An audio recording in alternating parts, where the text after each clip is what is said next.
Welcome to Vegas Hockey Hub here on PRConnectionsRadio.com, the voice of new media. I'm your host, Ian Rachiele, and we're going to be talking about this game. Vegas Golden Knights, Washington Capitals. The Vegas Golden Knights lose by a score of 4-2, and let me try to figure out how to say this without saying the word penalties 50 times.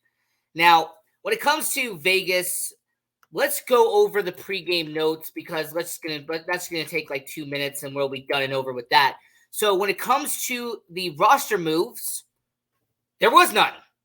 Literally no roster moves. Nobody got sent up. Nobody got sent down. The roster remained the exact same. Also, when it comes to the starting lineup, no changes. No changes at all when it comes to the forward lines. Ivan Barbashev, Jack Eichel, Mark Stone, Pavel Dorofeyev, Tomas Hertl, Alexander Holt, Brett Howden, Nick Waugh, Victor Olofsson, Tanner Pearson, Cole Schwinn, and Keegan Kolazar. Your defensive pairings are the exact same. Nick Hague, Noah Hannafin, Alex Pietrangelo, Shea Theodore, Braden McNabb, Zach Whitecloud. And who's in net for the Golden Knights? Adin Hill. Adin Hill will be in net for the Vegas Golden Knights. And since so many people are going to talk about it and so many people want to know about it, yes, I am well aware of the fact that Logan Thompson was going to go up against Adin Hill. That was the main storyline entering this game, okay? Adin Hill and Logan Thompson, they were the tandem the last 2 seasons for your Vegas Golden Knights. And it was going to be interesting that Logan Thompson's first start as a Washington Capital just so happened to be against his former team in the Vegas Golden Knights. And we do player of the game for a Vegas Golden Knights player. We do that for every single game. But when it comes to acknowledging somebody else as a player of the game, Logan Thompson would have to be on that list. What he did in net for the Washington Capitals in this game tonight. Logan Thompson, 24 saves on the game. So, 24 out of 26 saves. Adin Hill, I'm not even going to get into what he did tonight because I actually find that to be just a tad bit underwhelming what Adin Hill did tonight. So, what happened in this game, you might ask, when it comes to the Vegas Golden Knights and the Washington Capitals? Well, to say that there would be a lack of discipline would be an understatement. To say that the Vegas Golden Knights lack discipline was the main takeaway from this game. You had turnovers in the neutral zone, turnovers in the defensive zone, turnovers in the offensive zone. Let's see if I can get to 50. There has been so many turnovers in this game. I mean, shoot, Vegas Golden Knights might as well open a bakery because that's what they were doing. It was just turnover after turnover after turnover. So the first 3 games, I did say that there was a lingering problem about the way Vegas lacked discipline. It seemed like their puck possession was not as great as it should be. But my, oh my, this first game on the road really showed how lack of discipline the Vegas Golden Knights had. And don't get me even started on the penalties for the Vegas Golden Knights.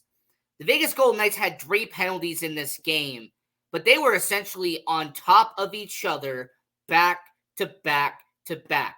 Towards the end of the first period, Nicholas Waugh, tripping penalty. He goes to the penalty box. All right, start out the second period. Not even half a minute into the second period, you get a tripping penalty for Noah Hannafin. He goes to the penalty box. Then not even 2 minutes later, Braden McNabb, Nabber, tripping.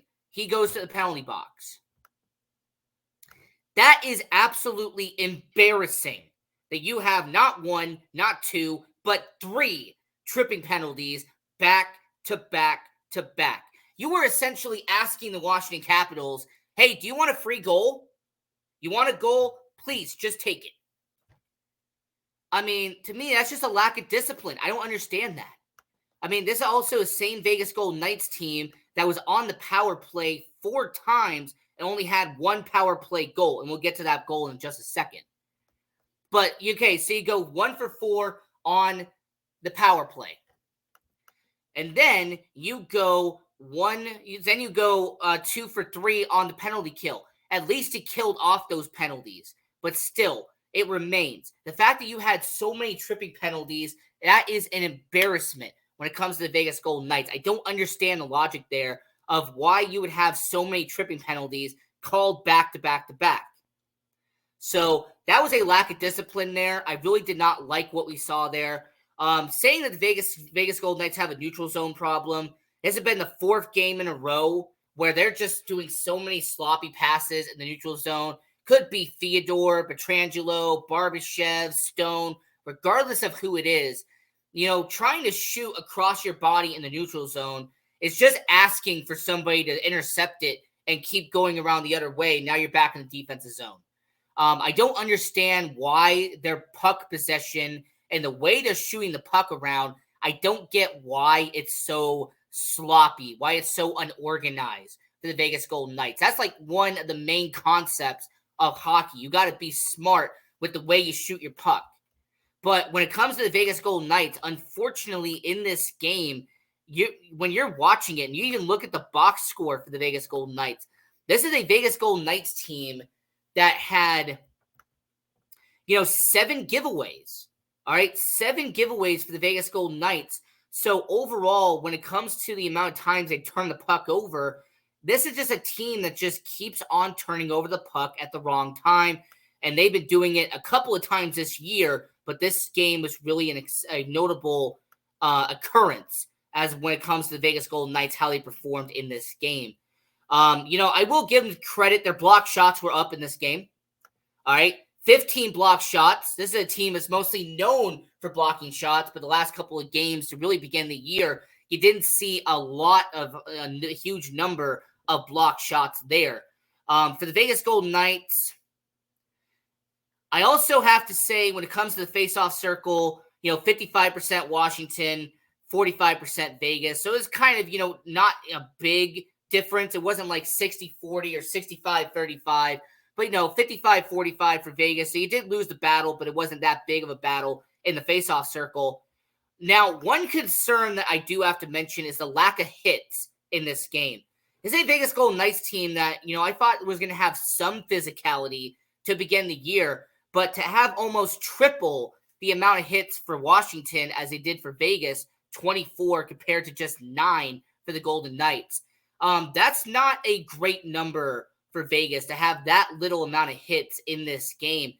Just for reference, you compare it to the last game Vegas did, where the Vegas Golden Knights took on the Anaheim Ducks.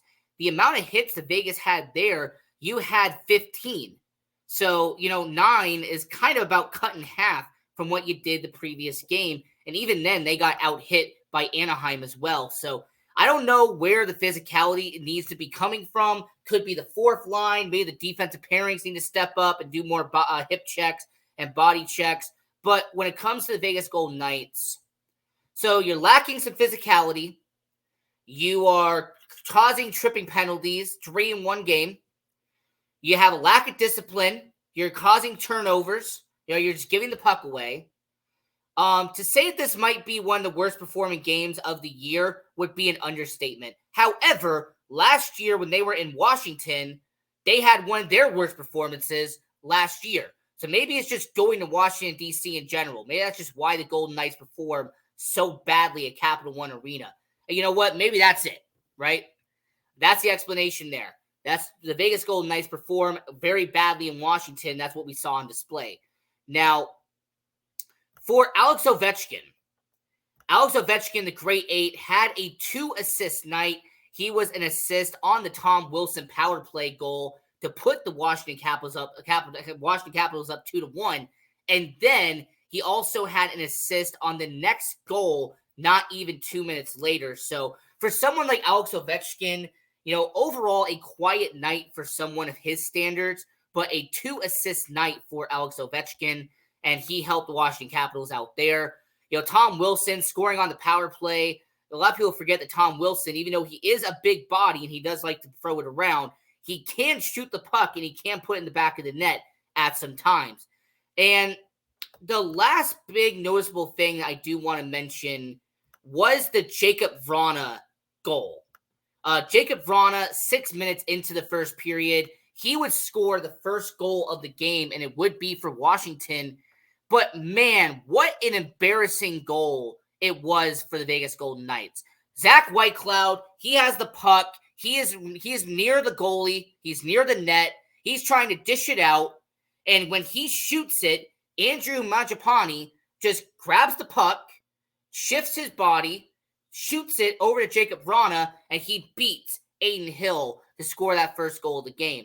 Now, I'm not upset at the goaltender, right? Adin Hill, that was a bang-bang situation. There's not much you could do there. I really don't blame the other 4 players that were on the ice for that situation. No, the main person you got to blame is Zach Whitecloud. What type of performance was that? All right, you are in this zone right here. You have to dump the puck out, but it really seemed like he literally just gave Mangiapane the puck, and Mangiapane was like, really? Okay. And he just shot it straight over to Vrana, and he scored the goal. So, yeah, very sloppy in the defensive zone. It's just shooting the puck over, and, not really much I can say positively about that play when it comes to Zach Whitecloud. That was just a very unfortunate goal for the Vegas Golden Knights to give up. And some other notable stuff I want to talk about really quick. Congratulations to Nicholas Hague. 300 games played as a Vegas Golden Knight. All of them as a Vegas Golden Knight. So congratulations to Nick Hague on that accomplishment. You know what? I'm also going to say for Mark Stone, he had a 2-assist night on the game. So for Mark Stone to be a part of both goals for the Vegas Golden Knights really shows you that when he is on the ice as a captain, Mark Stone is one of the most valuable players the Vegas Golden Knights have. Ivan Barbashev, he picked up another point on the game. Jack Eichel scoring his second goal of the game of the season. So from a guy like Jack Eichel, he's providing his value there. Mark Stone, he's showing value. Tomas Hertl was on the power play unit. He had an assist there. But one last notable thing we do have to talk about is the Victor Olofsson injury. Towards the end of the game, Victor Olofsson, he did suffer what looks like an injury. He did go off the ice. And after the game, he was shown in crutches. So we don't know what the timetable is. We don't know what the timeline will be for an injury for Victor Olofsson. But what's next could be Brendan Brisson. He might be back in the starting lineup to replace a guy like Victor Olofsson. You also have some guys in the minors that you could bring up if you need to. You have Mason Morelli. He's out there in Henderson. You also have players like Tanner Lesneski. And you also have, if you need a winger, could be someone like, for example, Gregory Diansenko, who is also down in the minors. So, you do have some players that have had experience in the NHL. But if Victor Olofsson is out, that means that Carlson would be out. He is still going to be out for a while. And Victor Olofsson, if this injury does end up being a long-term situation, he might have to be out, and Brendan Brisson might be back in the lineup. And if that's the case, I actually could see that third line being kind of what similar was on opening night, with one small difference. I think that third line could be a Brett Howden, Nicholas Waugh, and Brendan Brisson on that third line. Cole Schwinn would still be on the fourth with Kolazar and with Pearson. And moving forward for your Vegas Golden Knights, heading into the second and third game of this road trip out there when you're taking on the Eastern Conference, you had a game against Washington. That's what we're doing right here, right now, Vegas Hockey Hub recap. And then you have the Tampa Bay Lightning, the 2-time Stanley Cup champion from a couple of years ago. And you're going to be taking on them on Thursday. We're going to record the recap show we do after every single game. We upload them here to PR Connections Radio. And then on Saturday will be the game against Florida, the defending Stanley Cup champions. So I did say that hopefully for the Golden Knights, having 2 wins out of 3 would be best case scenario. Having 0 out of 3 would be the worst case scenario. And the most likely scenario would be 1-1-1. 1 win, 1 loss, and 1 overtime loss. So for the Vegas Golden Knights, going to be interesting to see how the rest of this road trip goes, because the Washington Capitals game was sloppy. It did not look right. And as a Vegas Golden Knights team that they were putting up some shots. I mean, 26 shots on net, but only 2 of them got in the back of the net. So for Vegas, as we have about 5 minutes left here on Vegas Hockey Hub recap. Looking forward to seeing what the rest of the team does. Second line, Tomas Hertl showing a little bit of progress, but Dorofeyev and Holtz, I still haven't seen a lot of production from those two. The first line has by far been the best line. It's not even close for the Vegas Golden Knights. I mean, that first line has been your bread and butter for Vegas. They have arguably been in terms of goal scoring, in terms of assists, in terms of points, plus, minus, whatever category it is for the Vegas Golden Knights, that first line has been the best. And then you also have the third line with Victor Olofsson, 3 goals on the year, but with him possibly being out, that means that Brett Howden has 2, Nicholas Waugh has 1, and then whoever they put on the third line is probably going to have 0 at that point. And then your fourth line, Kolazar picked up a couple assists in the previous games. Cole Schwinn had his first point 2 games ago. And then Tanner Pearson, who was pretty good in the preseason, we're waiting to see what he can do long term. Defensively, I wonder about Whitecloud. And this isn't just based off of the reaction of what happened just earlier tonight. But I am very curious to see, does Ben Hutton get a chance to play? Does Caden Korzak get a chance to play? Because I really sit here and analyze it and go, you know what? When it comes to Vegas, if Whitecloud continues to make mistakes, do you make him a healthy scratch? Similar to what happened last year when the defensemen were starting to get kind of top-heavy. Zach Whitecloud and Alec Martinez spent arguable time being healthy scratches and being replaced by somebody else.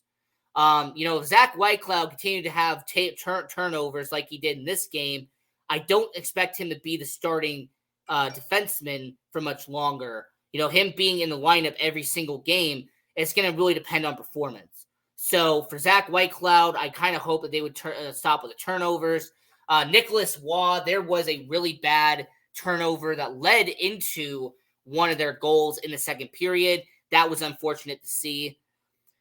But yeah, just like the title of the video says, the Vegas Golden Knights walking to a loss. All right, that's what they did. They walked into a loss. It didn't seem like they were running. There was really a lack of energy in the first period. It seemed like they were just kind of stuck in neutral in that entire first period. Energy picked up a little bit in the second period, but then it kind of just flatlined and stayed kind of neutral in the third. So, for the Vegas Golden Knights, I really sit here and look at what they can do against Tampa Bay. Hopefully the turnovers will be less. And, hopefully instead of walking in the first period, you kind of put on your boots, you strap up your gym shoes, and you go running, and you try to, be electrifying in that first period, add some energy into the game. So, for the Vegas Golden Knights, we'll see what they do against Tampa Bay. We'll see what they do against Florida. And then don't forget that next week, the LA Kings, that will be the first game back at home, and that will be on October 22nd for the LA Kings Vegas Golden Knights game. Don't worry, here on Vegas Hockey Hub, we are going to record footage. We do for all the morning skates. We try to do every single game, try to upload content to PR Connections Radio or to our social media pages at Vegas Hockey Hub. And if you want to follow your hosts, I'm at Ian J. Rachiele. So until next time, I'm your host, Ian Rachiele. And very unfortunate game. I kind of wish there was a lot more we could have said. But, Victor Olofsson, hopefully he comes back soon. Don't want anything permanent or long-term. Lack of discipline. I hope they kind of, reverse the turnovers. And with the Vegas Golden Knights record of 3-1, they're going to move over to Tampa Bay and try to get their 4th win of the season. Until next time, go Knights, go. PR Connections Radio thanks you for watching this podcast. Check out more episodes of this show and our others at prconnectionsradio.com.